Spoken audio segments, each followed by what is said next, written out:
Jain commandos ఎవరైతే అభ్యర్థులు 2026 సంబంధించి ఎస్ఎస్సి జీడీకి అప్లై చేస్తున్న ప్రతి ఒక్క కమాండో గుర్తుపెట్టుకోండి ఆస్పిరెంట్స్.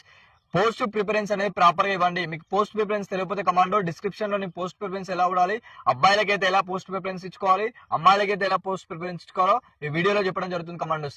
ఎవరికైతే అభ్యర్థులు ప్రిపేర్ అయితే అప్లై చేయాలనుకున్న ఎస్ఎస్సి జీడీకి సంబంధించి కమాండోస్ ఒకటి గుర్తుపెట్టుకోండి, మీకు ప్యాషన్ ఉంటే అంటే బిఎస్ఎఫ్ కానీ మీకు ప్యాషన్ ఉంటే ప్యాషనేజ్ వైజ్ గా పోస్ట్ ప్రిఫరెన్స్ ఇవ్వండి. లేదు మాకు శాలరీ పరంగా మంచి శాలరీ కావాలంటే శాలరీ పరంగా వచ్చే వాటికి పోస్ట్ ప్రిఫరెన్స్ ఇవ్వండి. లేదు ఇంటర్నల్ గా మేము ఇక్కడనే ఉండాలి, బార్డర్స్ వద్దు, కొంచెం ఫ్యామిలీతో టైం స్పెండ్ చేయాలి, దాంతోపాటు శాలరీ కూడా కన్వెంట్ గా ఉండాలంటే దాని ప్రకారం పోస్ట్ ప్రిఫరెన్స్ ఇచ్చుకోండి. దీని ప్రకారం ఇస్తేనే మీకు హ్యాపీగా ఉండగలుగుతారు. కాబట్టి ఎవరైతే అభ్యర్థులు 2026 సంబంధించి అప్లై అనుకున్న ప్రతి ఒక్క కమాండో పోస్ట్ ప్రిఫరెన్స్ లో చాలా జాగ్రత్తగా చూసుకోండి. ఎందుకంటే మీరు ఒక 15 to 10 years సర్వీస్ చేయాలి. కాబట్టి హ్యాపీగా సర్వీస్ చేయాలంటే depend on your post preference commandos. ఇంకా ఎవరైతే అభ్యర్థులకి పోస్ట్ ప్రిఫరెన్స్ సంబంధించి డౌట్స్ ఉంటే కింద నా నెంబర్ ఉంటుంది కమాండోస్, వాట్సాప్ చేయండి. 100% మీకు ఎలా ఇచ్చుకోవాలని చెప్పడం జరుగుతుంది కమాండోస్. ఈ వీడియో మీ ఫ్రెండ్స్ కి బ్రదర్స్ కి షేర్ చేయండి. అందరికీ ఆల్ ది బెస్ట్. జై హింద్.